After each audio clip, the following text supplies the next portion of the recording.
quem nos separará ou o que nos separará do amor de Cristo? Respondendo a esta pergunta, o apóstolo Paulo diz que nada poderá nos separar do amor de Deus que está em Cristo Jesus, o nosso Senhor. A quem Paulo está se referindo, assumindo toda e qualquer responsabilidade por sua afirmação? Evidentemente, ele está se referindo aos escolhidos de Deus. Somos nós, os que creem em Jesus Cristo verdadeiramente, os escolhidos de Deus. Estes nunca se separam de Deus.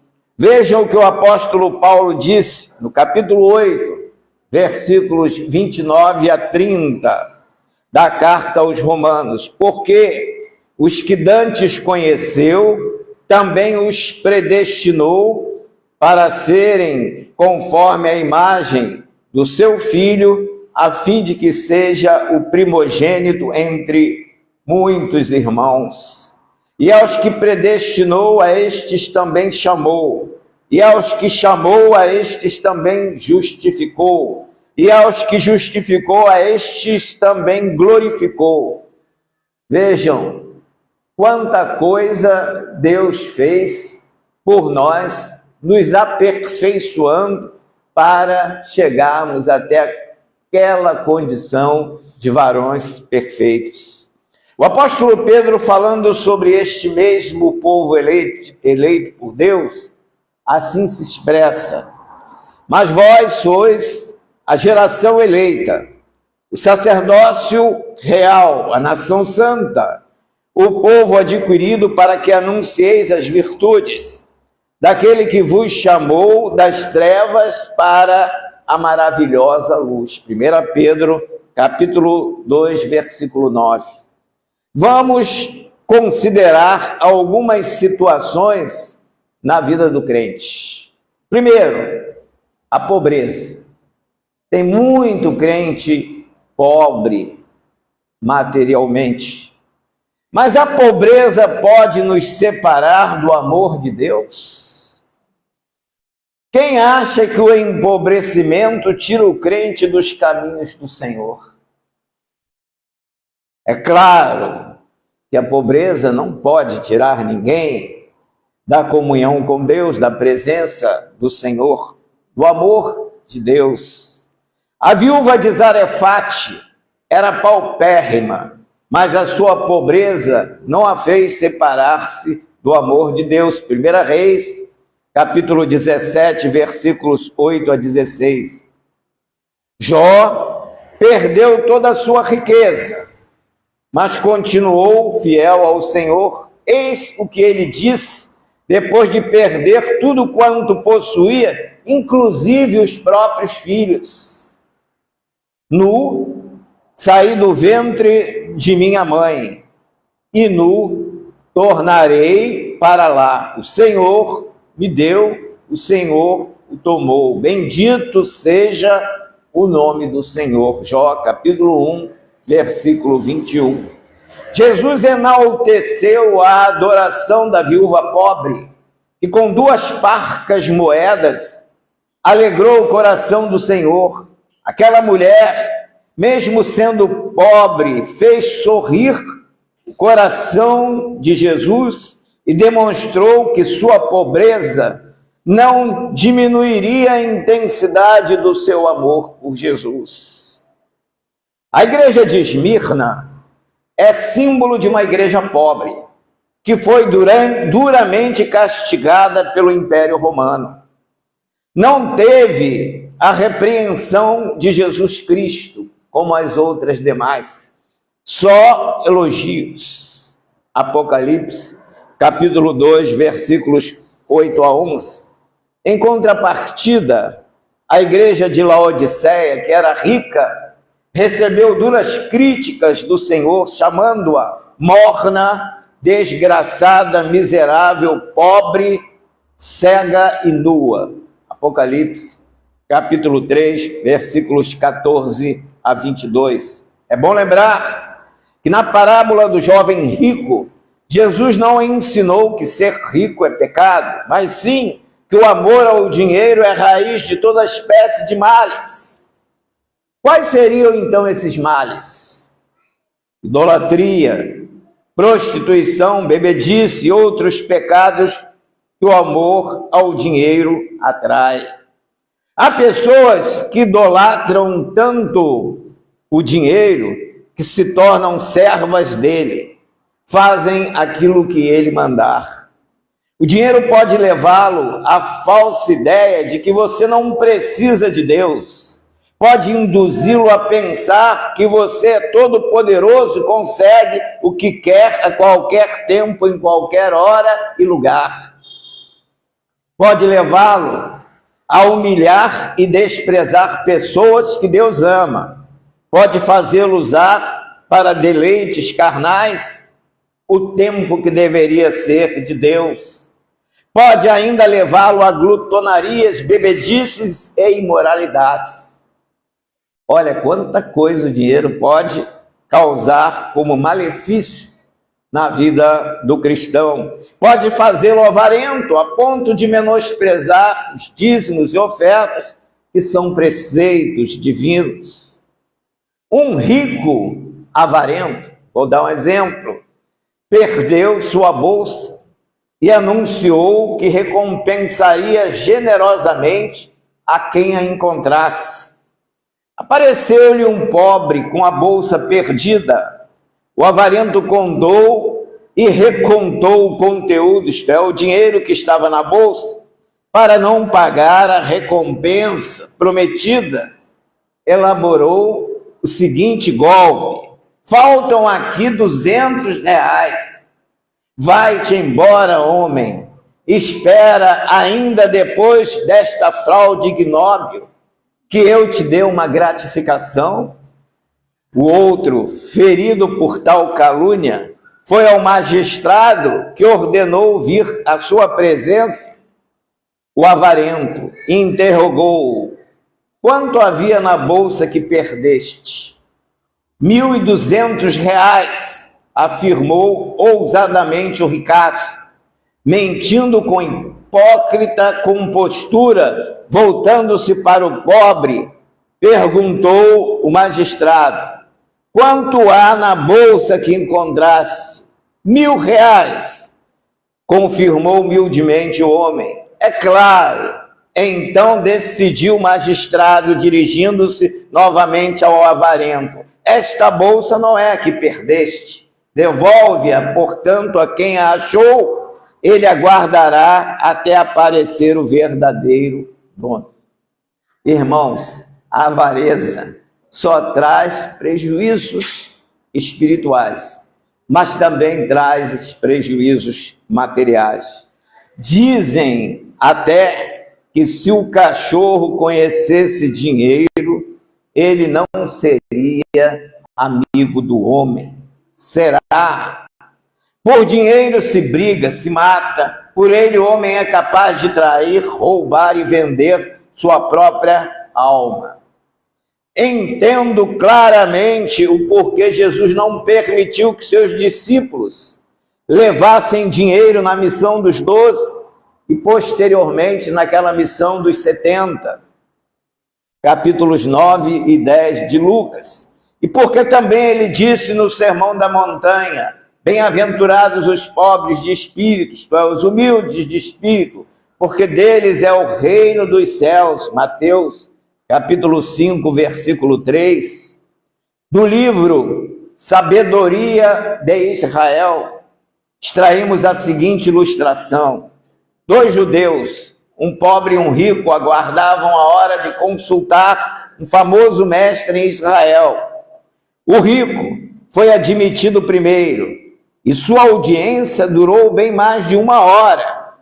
E o pobre, recebido afinal depois daquela longa espera, teve apenas alguns minutos de atenção. Protestou então: mestre, isto não é justo, bradou ele com uma flama no olhar. O mestre então respondeu: idiota, repreendeu todo ufano com um leve requebro de cabeça. Quando entraste, percebi à primeira vista quanto és pobre, resignado e sofredor. Mas tive de escutar o outro 1 hora inteira para descobrir que ele é muito mais pobre do que tu, mais infeliz do que tu. No Evangelho de Lucas, no capítulo 12, versículo 15, está escrito: tende cuidado e guardai-vos de toda e qualquer avareza, porque a vida de um homem não consiste na abundância dos bens que ele possui. Comentando a parábola que se segue em Lucas, capítulo 12, versos 16 a 21, um escritor sacro fez a seguinte observação: todo homem rico que se divorcia de Deus é louco, sendo emprestadas as suas posses, ele não as leva para a sepultura. O rico avarento tenta reservar as bênçãos de Deus unicamente para o seu próprio benefício. Ele julga que esta vida é de maior valor do que a vida eterna. Conclusão: a única riqueza duradoura é possuir a Deus, é estar junto a Deus, sem separar-se dele em momento algum. Quem nos separará do amor de Cristo? Ou que nos separará do amor de Deus? O dinheiro não vai nos separar do amor de Deus. Coloquem no coração, se alguém aqui ficar rico, se lembre desta mensagem que está sendo pregada hoje aqui neste púlpito. O dinheiro não pode, de maneira alguma, nos separar do amor de Deus. Certo? Nunca. A única riqueza duradoura é estar junto a Deus, em comunhão com Deus. Mas há uma segunda possibilidade de alguém se separar de Deus. Sabe qual é? O sofrimento. O sofrimento poderá nos tirar do amor de Deus, nos separar de Cristo? Evidentemente que não. Se o próprio Jesus nos afirma que no mundo teríamos tribulações, ou que no mundo teremos tribulações, mas que teríamos paz nele, porque ele venceu o mundo, então não há como se entregar em desânimo diante de sofrimento atroz. Nunca. O apóstolo Paulo aconselhou a Timóteo: mas tu, sê sóbrio em tudo, sofre as aflições, faz a obra de um evangelista, cumpre o teu ministério. 2 Timóteo, capítulo 4, versículo 4. No capítulo 2, versículo 3, Paulo se inclui no sofrimento como servo de Deus. Sofre, pois, comigo as aflições como bom soldado de Cristo. Já o apóstolo Tiago considera uma bem-aventurança passar por diversas tribulações. Meus irmãos, tende por motivo de grande alegria o passardes por várias provações, sabendo que a aprovação da vossa fé, uma vez confirmada, produz perseverança. Tiago, capítulo 1, versículos 2 a 3. Ninguém pode cumprir os mandamentos do Senhor sem sofrer.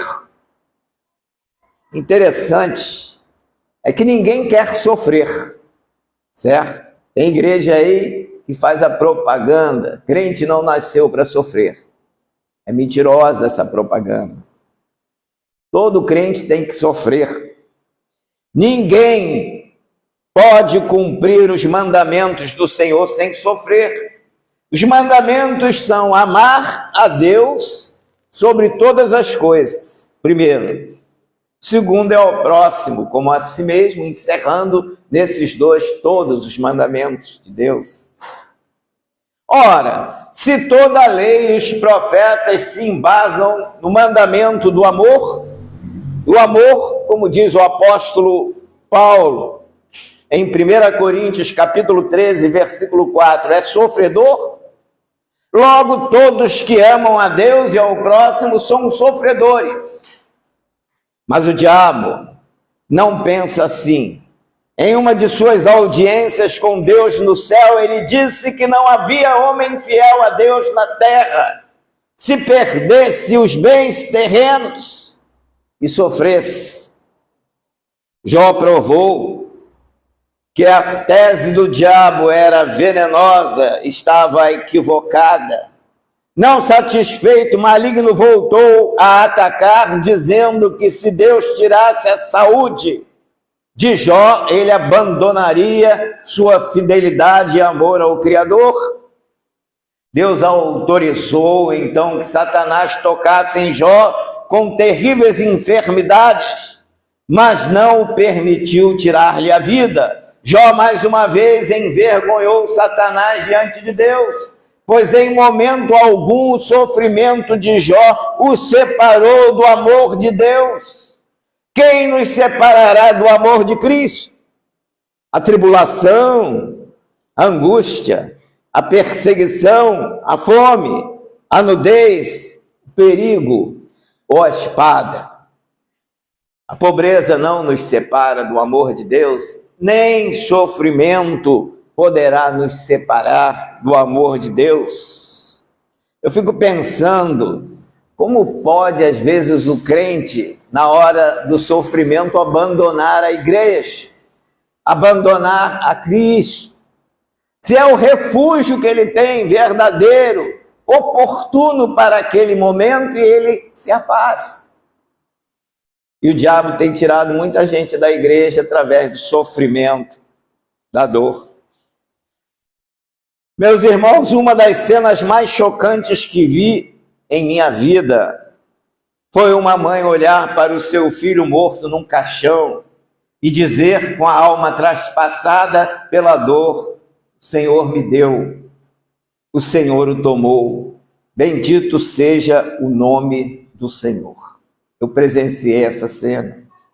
Aquela era uma entre milhares que viram seu filho morrer ou morto dentro de um caixão. Maria, mãe de Jesus, viu seu filho ser crucificado, mas continuou amando a Deus e ao próximo como a si própria. Suas palavras ainda ecoam em nossos ouvidos: minha alma engrandece ao Senhor e meu espírito se alegra em Deus, meu Salvador. Quem nos separará do amor de Deus? Se alguém lhe indicar um caminho mais fácil para seguir sem cruz, isto é, sem sofrimento, fuja dele. Próprio Jesus disse aos discípulos: quem não tomar a sua cruz e não seguir após mim não é digno de mim. Mateus capítulo 11, versículo 38. É bom acentuar que tomar a cruz não é somente sofrer pelos outros, é também renunciar a tudo que desagrade a Deus, mesmo que esteja nos agradando. É fazer a vontade de Deus e não a nossa. Esse fazer a vontade de Deus tem sido uma pedra no sapato de muitos crentes, porque a maioria quer fazer a sua própria vontade. E o perdoar? Falar em perdão, certo fidalgo levou a Luís XV, rei da França, uma lista em que figuravam os nomes dos mais notáveis homens da corte, e disse-lhe: assinalei com uma cruz os nomes dos vossos inimigos, dos vossos desafetos e daqueles que conspiraram contra a vossa vida e contra o vosso trono. Penso que não deveis perdoar-lhes. Estão marcados com uma cruz? Perguntou o rei. Sim, com uma cruz. Pois bem, concluiu o rei, a cruz manda que eu perdoe, então estão perdoados. Que maravilha, que exemplo para nós. Há muita gente apresentando o projeto de salvação sem cruz, sem perdão, sem sofrimento. Isto não existe, irmãos. Uma senhora crente perguntou-me o seguinte: por que sua esposa tão fiel, minha ex-esposa no caso, por que sua esposa tão fiel e dedicada, serva de Deus, está nessa situação, em um abrigo, com uma doença tão terrível? A minha resposta foi a seguinte: eu vejo na Bíblia muitos servos de Deus que, a exemplo dela, tiveram sofrimentos atrozes. Uns mortos a pedradas, outros à espada, alguns por fome ou por doenças e calamidades, sem contar os que foram mortos queimados ou jogados para serem devorados por feras famintas. Aconselhei-a a ler o livro de Jó. Deste livro, nós extraímos uma bela prova de fidelidade e firmeza de fé. Jó nos ensina que sofrimento algum nos separa do amor de Deus, com estas palavras: recebemos o bem de Deus e não receberíamos o mal. Jó capítulo 2, versículo 10. Se nós queremos receber o bem, iríamos rejeitar o mal.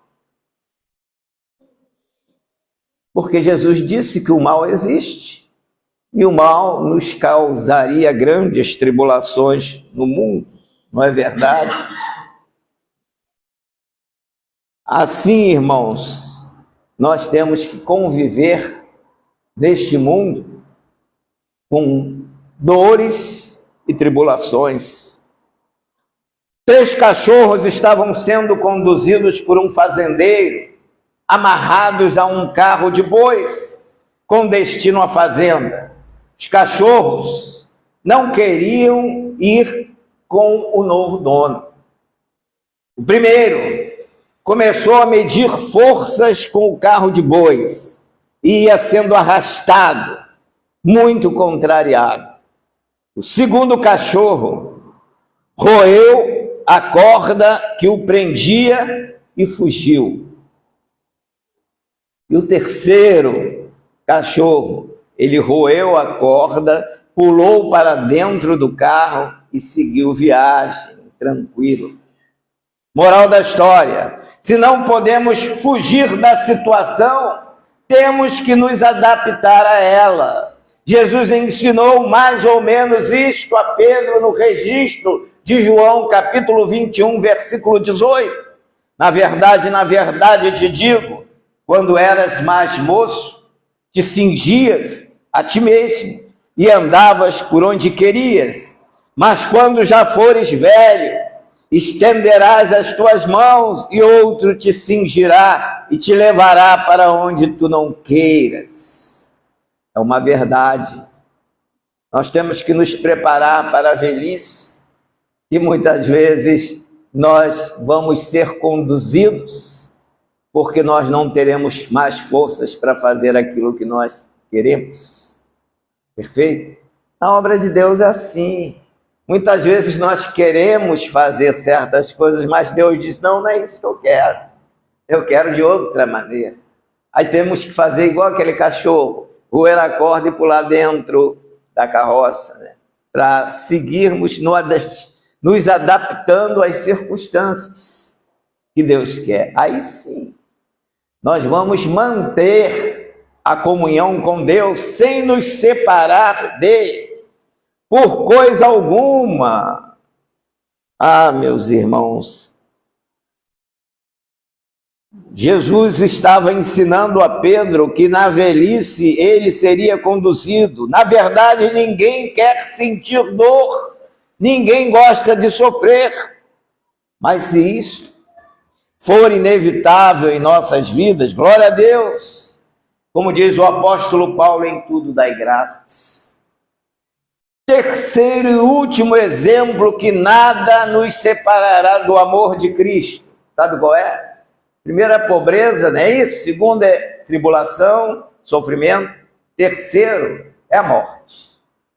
A morte pode nos separar do amor de Cristo. Paulo afirmou: porque estou certo que nem a morte, nem a vida nos poderá separar do amor de Deus que está em Cristo Jesus, nosso Senhor. Romanos capítulo 8, versículos 38 a 39. Uma pergunta que muitos fazem é: o que acontece após a morte? Qual o destino das pessoas que deixam esta vida? São perguntas que precisam de respostas. Mas, infelizmente, muitos deixam de seguir a Bíblia para seguir enganos sobre a eternidade. Para alguns, a morte é o fim de tudo. Morreu, acabou. Mas a Bíblia diz: se a nossa esperança em Cristo só vale para esta vida, somos as pessoas mais infelizes do mundo. 1 Coríntios capítulo 15, versículo 19. Este foi o primeiro dos argumentos de Paulo para provar que há ressurreição e outra vida além da morte. Nós, os crentes pela Bíblia, entendemos que a morte não é o fim, mas sim o começo. Porque no mistério da morte celebramos a vida. Foi Jesus quem afirmou: eu sou a ressurreição e a vida. Quem crê em mim, ainda que esteja morto, viverá. E quem crê em mim não morrerá eternamente. João capítulo 11, versículos 25 a 26. Jesus está dizendo nesta passagem que a morte é a continuidade da vida verdadeira, perfeita, eterna. A Bíblia define claramente que ao homem está ordenado morrer uma só vez, vindo depois disso o juízo. Hebreus capítulo 9, versículo 27. Deus estabeleceu um dia em que há de julgar o mundo com a justiça verdadeira. Atos capítulo 17, verso 31. Também pela Bíblia sabemos que com a morte já está definido o nosso destino eterno. A parábola sobre o rico e o Lázaro mostra a situação quanto à eternidade de ambos os personagens. O justo foi para o seio de Abraão, figura do céu, e o injusto para o tormento eterno.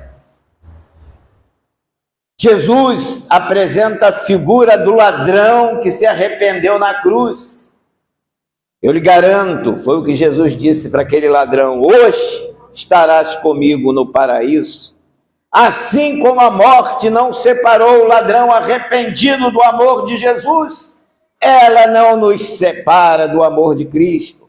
Paulo tinha esta plena convicção ao afirmar: porque para mim o viver é Cristo e o morrer é ganho. Mas se o viver na carne me der fruto da minha vida, da minha obra, não sei então o que devo escolher. Mas de ambos os lados estou apertado, tendo desejo de partir e estar com Cristo, porque isto ainda é muito melhor. Filipenses capítulo 1, versos 21 a 23. Paulo tinha convicção que viver a outra vida depois desta era muito melhor, é muito melhor. Em Apocalipse capítulo 14, versículo 13, lemos: felizes os mortos que morrem no Senhor de agora em diante. Sim, eles descansarão das suas fadigas, pois as suas obras os seguirão. A Bíblia é clara em afirmar para onde vão os salvos após a morte. Em Apocalipse capítulo 7, versos 9 a 17, se lê: diante do trono de Deus estava uma grande multidão de todas as nações, tribos, povos e línguas que vieram da grande tribulação e lavaram suas vestes e as alvejaram no sangue do Cordeiro.